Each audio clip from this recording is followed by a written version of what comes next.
आज हमारे साथ एलन मस्क हैं। एलन, हमारे साथ जुड़ने के लिए धन्यवाद। हाँ, मुझे बुलाने के लिए धन्यवाद।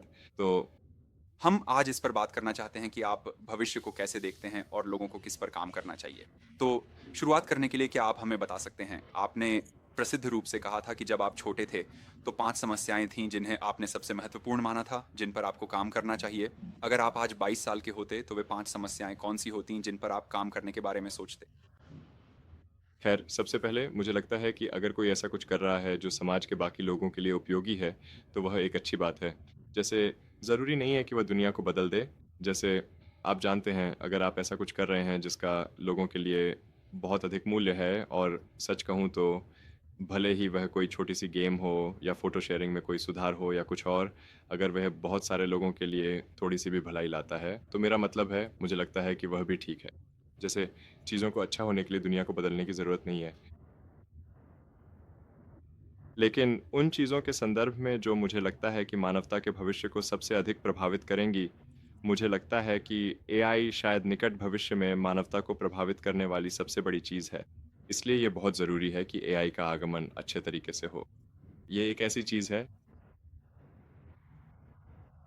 कि अगर आप क्रिस्टल बॉल में देखकर भविष्य देख सकते, तो आप उस परिणाम को पसंद करते। क्योंकि यह ऐसी चीज़ है जिसमें गलत भी हो सकता है, जैसा कि हमने कई बार चर्चा की है। इसलिए हमें सच में यह सुनिश्चित करना चाहिए कि यह सही दिशा में जाए। मुझे लगता है कि एआई पर काम करना और यह सुनिश्चित करना कि भविष्य शानदार हो, यही अभी सबसे महत्वपूर्ण और सबसे ज़रूरी चीज़ है।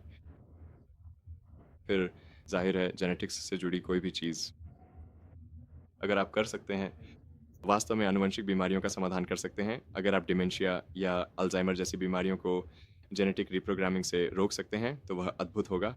तो मुझे लगता है जेनेटिक्स शायद दूसरी सबसे महत्वपूर्ण चीज़ हो सकती है। मुझे लगता है कि दिमाग के लिए हाई बैंडविड्थ इंटरफ़ेस होना चाहिए, जैसे कि फ़िलहाल हम बैंडविड्थ की सीमा में हैं। हमारे पास एक डिजिटल तृतीयक है, हमारी ईमेल क्षमताओं, हमारे कंप्यूटर, फ़ोन, एप्लीकेशन के रूप में एक आत्मनिर्भर मंगल कॉलोनी स्थापित करने के लिए बल्कि एक बढ़ती हुई मंगल कॉलोनी के लिए मुझे पूरा विश्वास है कि यह संभव है। जबकि कुछ साल पहले तक मुझे यकीन नहीं था कि सफलता संभावित परिणामों में से एक भी हो सकती है। यह एक महत्वपूर्ण संख्या में लोगों का मंगल पर जाना है। मुझे लगता है कि यह संभवतः कुछ ऐसा है जिसे लगभग 10 वर्षों में हासिल किया जा सकता है, शायद इससे भी जल्दी, शायद 9 वर्षों में। मुझे ये सुनिश्चित करना है कि स्पेसएक्स अब से लेकर तब तक खत्म ना हो जाए और मैं भी ना मरूँ या अगर मैं मर भी जाऊँ, तो कोई ऐसा व्यक्ति ज़िम्मेदारी सँभाले जो इसे आगे बढ़ाए। आप पहली लॉन्च पर नहीं रखी हाँ, बिल्कुल, पहली लॉन्च, होगी। जो वैसे भी रोबोटिक होगी। मैं जाना चाहता हूँ, बस इंटरनेट लेटेंसी को छोड़कर। हाँ, इंटरनेट लेटेंसी काफ़ी महत्वपूर्ण होगी। मंगल ग्रह सूर्य से लगभग 12 प्रकाश मिनट की दूरी पर है और पृथ्वी 8 प्रकाश मिनट की दूरी पर है, तो मंगल का सबसे निकटतम समीपता 4 प्रकाश मिनट दूर है। वह लगभग 20 तक पहुँच जाता है। थोड़ा और भी क्योंकि आप सीधे सूर्य के आर-पार बात नहीं कर सकते। वास्तव में महत्वपूर्ण समस्याओं की बात करें तो एआई, तो आप एआई के बारे में खुलकर बोलते रही हैं। क्या आप बता सकते हैं कि आपके अनुसार एआई का सकारात्मक भविष्य कैसा दिखता है और हम वहाँ कैसे पहुँच सकते हैं? ठीक है, मैं यह विशेष रूप से जोर देना चाहता हूँ कि ये वास्तव में कोई ऐसी चीज़ नहीं है जिसका मैं समर्थन करता हूँ या ये कोई निर्देशात्मक बात नहीं है। ये केवल आशा है कि ये भविष्यवाणी है। क्योंकि हम कभी-कभी कहते हैं, ये वह चीज़ है जो मैं चाहता हूँ कि हो, बजाए इसके कि ये वह चीज़ है जो मैं सोचता हूँ। ये शायद उपलब्ध विकल्पों में सबसे अच्छा है।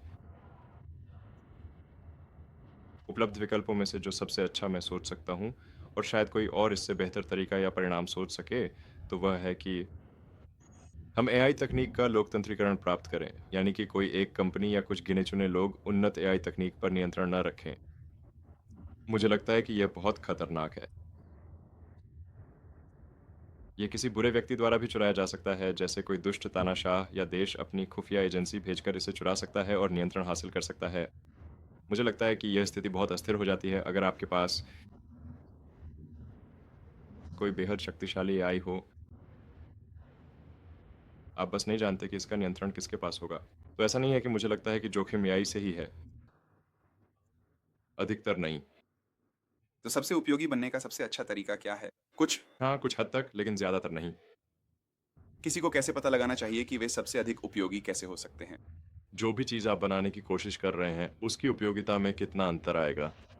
मौजूदा तकनीक की तुलना में कितनी बार? ये कितने लोगों को प्रभावित करेगा? इसीलिए मुझे लगता है कि ऐसी कोई चीज़ होना जो बड़ा फ़र्क लाए, लेकिन अपेक्षाकृत कम या मध्यम संख्या के लोगों को प्रभावित करे, वह भी महत्वपूर्ण है। यह भी शानदार है, जैसे कोई ऐसी चीज़ जो थोड़ा-सा फ़र्क लाए, लेकिन बहुत बड़ी संख्या में लोगों को प्रभावित करे। जैसे कर्व के नीचे का क्षेत्रफल। हाँ, बिल्कुल। इन दोनों चीज़ों के लिए कर्व के नीचे का क्षेत्रफल लगभग समान ही होगा। तो असल में बात ये है कि बस उपयोगी बनने और मायने रखने की कोशिश करना और फिर जब आप सफलता की संभावना का अनुमान लगाने की कोशिश कर रहे हैं, तो आप कहते हैं कि यह चीज़ वाक़ई में बहुत उपयोगी होगी। स्पेसएक्स के उदाहरण का इस्तेमाल करें तो कर्व के नीचे का क्षेत्रफल अच्छा था मुझे लगता है। जब आपने ये तय किया कि आप वाक़ई में यह करने जा रहे हैं, तो उस समय ये एक बहुत ही पागलपन भरी चीज़ थी। बहुत ही पागलपन भरी, सच में। बिल्कुल। हाँ, लोग ये कहने में बिल्कुल भी हिचकिचा नहीं रहे थे, लेकिन मैं भी उनसे काफ़ी हद तक सहमत था कि यह वाक़ई में पागलपन था। पागलपन। अगर उद्देश्य सबसे अच्छा जोखिम समायोजित रिटर्न हासिल करना हो, तो रॉकेट कंपनी शुरू करना पागलपन है, लेकिन वह मेरा उद्देश्य नहीं था।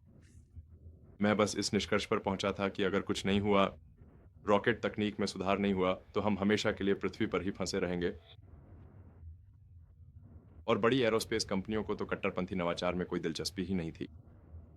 वे हर साल अपनी पुरानी तकनीक को थोड़ा बहुत बेहतर बनाने की ही कोशिश करते थे और असल में कभी-कभी तो तकनीक और भी खराब हो जाती थी और खासकर रॉकेट्स के मामले में ये काफी बुरा था। 1969 में हम चांद पर जा सके थे सैटर्न वी के साथ और फिर स्पेस शटल केवल लोगों को निम्न पृथ्वी कक्षा तक ही ले जा सकता था और जब स्पेस शटल भी रिटायर हो गया तो मेरा मतलब है यह प्रवृत्ति मूल रूप से शून्य की ओर जा रही थी। लोग कभी-कभी सोचते हैं कि तकनीक हर साल अपने आप बेहतर हो जाती है, लेकिन असल में ऐसा नहीं होता। ये तभी बेहतर होती है जब होशियार लोग इसे बेहतर बनाने के लिए जी-जान से मेहनत करते हैं। यही तरीका है जिससे कोई भी तकनीक वास्तव में बेहतर होती है। और अपने आप अगर लोग उस पर काम न करें, तो तकनीक वास्तव में गिरावट की ओर जाती है। आप सभ्यताओं के इतिहास को देख सकते हैं, कई सभ्यताओं को, और उदाहरण के लिए प्राचीन मिस्र को देख सकते हैं, जहां वे ये अद्भुत पिरामिड बनाने में सक्षम थे और फिर वे मूल रूप से पिरामिड बनाना ही भूल गए। और फिर यहाँ तक कि चित्रलिपि पढ़ना भी लोग भूल गए थे। या आप रोम को देखिए, वे कैसे अद्भुत सड़कें, जल सेतु और इंडोर प्लम्बिंग बना सकते थे और फिर वे ये सब करना भी भूल गए। और इतिहास में ऐसे कई उदाहरण हैं। तो मुझे ये हमेशा लगता है कि आपको ये बात हमेशा ध्यान में रखनी चाहिए कि आप जानते हैं, एंट्रोपी आपके पक्ष में बिल्कुल भी नहीं है। एक बात जो मुझे आपके बारे में वाक़ई पसंद है, वह ये है कि आप असाधारण रूप से निडर हैं और दूसरों का सामना करने के लिए तैयार रहते हैं। लोग आपको बताते हैं कि यह पागलपन है और मैं कई ऐसे लोगों को जानता हूँ जो काफ़ी पागल हैं। फिर भी आप सबसे अलग नज़र आते हैं। ये कहाँ से आता है? या जब हर कोई आपको कहता है कि यह एक पागलपन भरा विचार है, तो आप निर्णय लेने के बारे में कैसे सोचते हैं? या आपको यह आंतरिक शक्ति कहाँ से मिलती है? खैर, सबसे पहले तो मैं कहूँगा कि वास्तव में मुझे डर बहुत गहराई से महसूस होता है। तो ऐसा नहीं है कि मेरे अंदर डर की पूरी तरह से कमी है। मैं डर को बहुत गहराई से महसूस करता हूँ। ऐसे समय आते हैं जब कोई चीज़ इतनी महत्वपूर्ण होती है, आप उस पर इतना विश्वास करते हैं कि आप डर के बावजूद भी उसे कर डालते हैं। तो महत्वपूर्ण चीज़ों की बात करें तो? लोगों को ऐसा नहीं सोचना चाहिए कि अगर मुझे किसी चीज़ से डर लगता है तो मुझे वह नहीं करनी चाहिए। डर महसूस करना सामान्य है। अगर आपको डर महसूस नहीं होता तो आपके दिमाग में कुछ गड़बड़ है। तो आप उस डर को महसूस करते और उसकी अहमियत आपको प्रेरित करती है। हाँ, आप जानते हैं, वास्तव में कुछ हद तक नियतिवाद फेटलिज्म मददगार हो सकता है। अगर आप बस संभावनाओं को स्वीकार कर लें तो डर कम हो जाता है। तो जब मैंने स्पेसएक्स शुरू किया, तो मुझे लगा कि सफलता की संभावना 10% से भी कम है और मैंने बस यह पूरी तरह से स्वीकार कर लिया था कि शायद मैं ये सब कुछ वास्तव में खो दूँगा। लेकिन शायद हम कुछ प्रगति कर पाते अगर हम बस गेंद को थोड़ा आगे बढ़ा पाते। यहाँ तक कि अगर हम असफल भी हो जाए, तो शायद कोई और कंपनी ये ज़िम्मेदारी उठा सकती है और इसे आगे बढ़ा सकती है, ताकि हम फिर भी कुछ अच्छा कर सकें। हाँ, टेस्ला के साथ भी यही बात थी। मुझे लगा था कि किसी कार कंपनी के सफल होने की संभावना बेहद कम है। आपको क्या लगता है आज के समय में मंगल कॉलोनी की संभावना कितनी है? अजीब बात है, लेकिन मुझे वास्तव में लगता है कि इसकी संभावना काफ़ी अच्छी है। तो जैसे मैं कब जा सकता हूँ? ठीक है, इस समय मुझे पूरा यकीन है कि इसका कोई रास्ता है। मुझे पूरा यकीन है कि सफलता संभावित परिणामों में से एक है। एक आत्मनिर्भर मंगल कॉलोनी स्थापित करने के लिए, बल्कि एक बढ़ती हुई मंगल कॉलोनी के लिए मुझे पूरा विश्वास है कि यह संभव है। जबकि कुछ साल पहले तक मुझे यकीन नहीं था कि सफलता संभावित परिणामों में से एक भी हो सकती है। यह एक महत्वपूर्ण संख्या में लोगों का मंगल पर जाना है।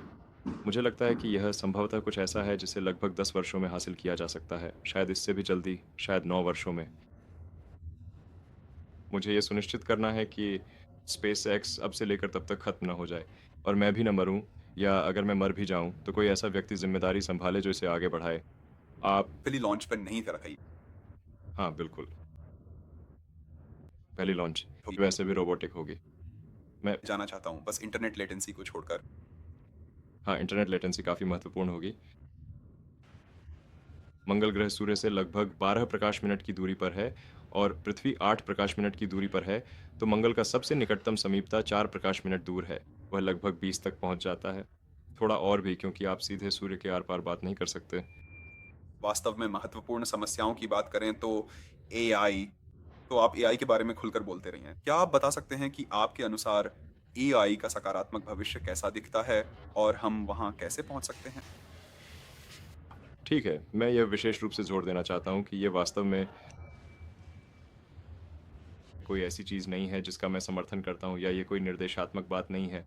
ये केवल आशा है कि यह भविष्यवाणी है। क्योंकि हम कभी-कभी कहते हैं, ये वह चीज़ है जो मैं चाहता हूँ कि हो, बजाय इसके कि ये वह चीज़ है जो मैं सोचता हूँ। ये शायद उपलब्ध विकल्पों में सबसे अच्छा है। उपलब्ध विकल्पों में से जो सबसे अच्छा मैं सोच सकता हूँ, और शायद कोई और इससे बेहतर तरीका या परिणाम सोच सके, तो वह है कि हम एआई तकनीक का लोकतंत्रीकरण प्राप्त करें। यानी कि कोई एक कंपनी या कुछ गिने-चुने लोग उन्नत एआई तकनीक पर नियंत्रण न रखें। मुझे लगता है कि यह बहुत खतरनाक है। ये किसी बुरे व्यक्ति द्वारा भी चुराया जा सकता है, जैसे कोई दुष्ट तानाशाह या देश अपनी खुफिया एजेंसी भेजकर इसे चुरा सकता है और नियंत्रण हासिल कर सकता है। मुझे लगता है कि यह स्थिति बहुत अस्थिर हो जाती है अगर आपके पास कोई बेहद शक्तिशाली एआई हो। आप बस नहीं जानते कि इसका नियंत्रण किसके पास होगा। तो ऐसा नहीं है कि मुझे लगता है कि जोखिम एआई से ही है। ये अपने आप में विकसित करने योग्य है, बिल्कुल शुरुआत से ही। मुझे लगता है कि चिंता ये है कि कोई इसका इस्तेमाल गलत तरीके से कर सकता है, और भले ही वे इसका गलत तरीके से इस्तेमाल ना करें, कोई और उनसे इसे छीन कर गलत तरीके से इस्तेमाल कर सकता है। मुझे लगता है कि ये एक बहुत बड़ा खतरा है। इसलिए मुझे लगता है कि हमें एआई तकनीक का लोकतंत्रीकरण करना चाहिए और इसे व्यापक रूप से उपलब्ध कराना चाहिए। और यही कारण है कि ज़ाहिर तौर पर यूमी और बाकी टीम ने ओपन एआई की स्थापना की थी। इसका उद्देश्य लोकतंत्र में मदद करना था, एआई तकनीक को फैलाना था ताकि यह कुछ लोगों के हाथों में सिमट कर ना रह जाए। लेकिन फिर निश्चित रूप से इसे कॉर्टेक्स के लिए हाई बैंडविड्थ इंटरफ़ेस को हल करने के साथ जोड़ना भी ज़रूरी है। इंसान बहुत धीमे हैं। हाँ, इंसान बहुत धीमे हैं, बिल्कुल सही। लेकिन आप जानते हैं, हमारे दिमाग में पहले से ही ऐसी स्थिति है, जहाँ हमारे पास कॉर्टेक्स और लिम्बिक सिस्टम है। और लिम्बिक सिस्टम मूल रूप से आदिम दिमाग है। यह आपके स्वाभाविक प्रवृत्तियों वगैरह जैसा है। और फिर कॉर्टेक्स दिमाग का सोचने वाला ऊपरी हिस्सा है। ये दोनों एक साथ काफ़ी अच्छी तरह से काम करते हैं। कभी-कभी आपका कॉर्टेक्स और लिम्बिक सिस्टम असहमत हो सकते हैं, लेकिन वे आमतौर पर अच्छी तरह काम करता है। आम तौर पर ये काफ़ी अच्छी तरह से काम करता है। और ये दुर्लभ है कि कोई ऐसा मिले, मैंने किसी को नहीं पाया जो या तो अपने कॉर्टेक्स को हटाना चाहता हो या अपने लिम्बिक सिस्टम को हटाना चाहता हो। बिल्कुल सही। हाँ, ये असामान्य है। तो मेरा मानना है कि अगर हम प्रभावी रूप से एआई के साथ जुड़ सकें, अपने कॉर्टेक्स और अपने डिजिटल विस्तार के बीच न्यूरल लिंक को बेहतर बनाकर, जो पहले से ही, जैसा कि मैंने कहा, पहले से मौजूद है, बस उसमें बैंडविड्थ की समस्या है।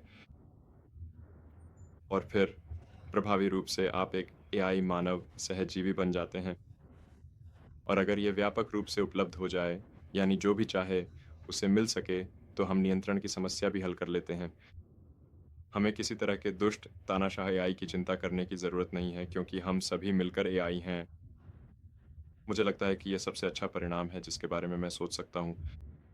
तो आपने अन्य कंपनियों को उनके शुरुआती दिनों में देखा है जो छोटी शुरू होती हैं और फिर बहुत सफल हो जाती हैं। उम्मीद है कि मैं ये कैमरे पर पूछना नहीं भूलूँगा, लेकिन आपको क्या लगता है कि ओपनिंग ओपेनएआई 6 महीने पुरानी कंपनी के रूप में कैसी चल रही है? ये काफ़ी अच्छा चल रहा है। हमारे पास ओपनएआई में प्रतिभाशाली लोगों की टीम है, लगता है जैसा कि है। हाँ, एक वाक़ई प्रतिभाशाली टीम है और वे कड़ी मेहनत कर रहे हैं। ओपनएआई को 501 सी 3 गैर लाभकारी संस्था के रूप में संरचित किया गया है, लेकिन कई गैर लाभकारी संस्थाओं में तात्कालिकता की भावना नहीं होती। ये ठीक है, उन्हें तात्कालिकता की भावना रखने की ज़रूरत नहीं है। लेकिन ओपनएआई में है क्योंकि मुझे लगता है कि लोग वास्तव में इस मिशन में विश्वास करते हैं। मुझे लगता है ये महत्वपूर्ण है और ये भविष्य में अस्तित्वगत नुकसान के जोखिम को कम करने के बारे में है। तो मुझे लगता है कि ये अच्छा चल रहा है। मैं लोगों की प्रतिभा के स्तर और जो वे कर रहे हैं, उससे काफ़ी प्रभावित हूँ और ज़ाहिर है हम हमेशा बेहतरीन लोगों को अपनी टीम में शामिल करने के लिए देख रहे हैं। हम अब लगभग करीब 40 लोगों तक पहुँच गए हैं। हाँ, ये काफ़ी अच्छा है। ठीक है, समापन से पहले बस कुछ और सवाल हैं। अब आप अपने दिन कैसे बिताते हैं? आप अपना ज़्यादातर समय किस चीज़ को देते हैं? मेरा समय मुख्य रूप से स्पेसएक्स और टेस्ला के बीच बँटा हुआ है और बेशक मैं कोशिश करता हूँ कि हर हफ्ते का कुछ हिस्सा ओपनएआई में बिताऊँ, तो मैं ज़्यादातर हफ्तों में ओपनएआई में लगभग आधा दिन बिताता हूँ और फिर हफ्ते के दौरान कुछ ओपनएआई से जुड़ा काम भी होता है, लेकिन इसके अलावा वास्तव में स्पेसएक्स और टेस्ला ही हैं। स्पेसएक्स या टेस्ला में आपका समय कैसा बीतता है? आपका दिन कैसा दिखता है? हाँ, ये अच्छा सवाल है। मुझे लगता है कि बहुत से लोग सोचते हैं कि मैं मीडिया या बिज़नेस से जुड़ी चीज़ों में बहुत समय बिताता हूँ, लेकिन असल में मेरा लगभग सारा समय लगभग 80% इंजीनियरिंग और डिज़ाइन में ही जाता है। तो अगली पीढ़ी के उत्पादों को विकसित करना यही 80% है। आप शायद आपको याद नहीं होगा, बहुत समय पहले, कई साल पहले आपने मुझे स्पेसएक्स का दौरा करवाया था। और सबसे प्रभावशाली बात यह थी कि आपको रॉकेट के हर विवरण और उसमें लगी हर इंजीनियरिंग की जानकारी थी। मुझे नहीं लगता कि बहुत से लोग आपके बारे में ये बात समझते हैं। हाँ, मुझे लगता है कि बहुत से लोग सोचते हैं कि मैं किसी तरह का बिज़नेस पर्सन हूँ या कुछ ऐसा, जो ठीक है, मतलब बिज़नेस ठीक है, लेकिन असल में आप जानते हैं जैसे कि स्पेसएक्स है, Gwen Shotwell chief operating officer हैं। वह कानूनी, वित्त और बिक्री का प्रबंधन करती हैं और सामान्य व्यापारिक गतिविधियों को भी सँभालती हैं और फिर मेरा समय लगभग पूरी तरह से इंजीनियरिंग टीम के साथ ही बीतता है। मैं फ़ाल्कन 9 और ड्रैगन अंतरिक्ष यान को बेहतर बनाने और मंगल उपनिवेश वास्तुकला विकसित करने पर काम कर रहा हूँ। और फिर टेस्ला में मैं विशेष रूप से मॉडल 3 के विकास पर काम कर रहा हूँ और कुछ समय डिज़ाइन स्टूडियो में आमतौर पर हफ़्ते में लगभग आधा दिन, जहाँ मैं सौंदर्य शास्त्र और लुक और फ़ील से जुड़ी चीज़ों से निपटता हूँ और फिर हफ़्ते के बाकी अधिकांश समय में बस इंजीनियरिंग से गुज़रता हूँ।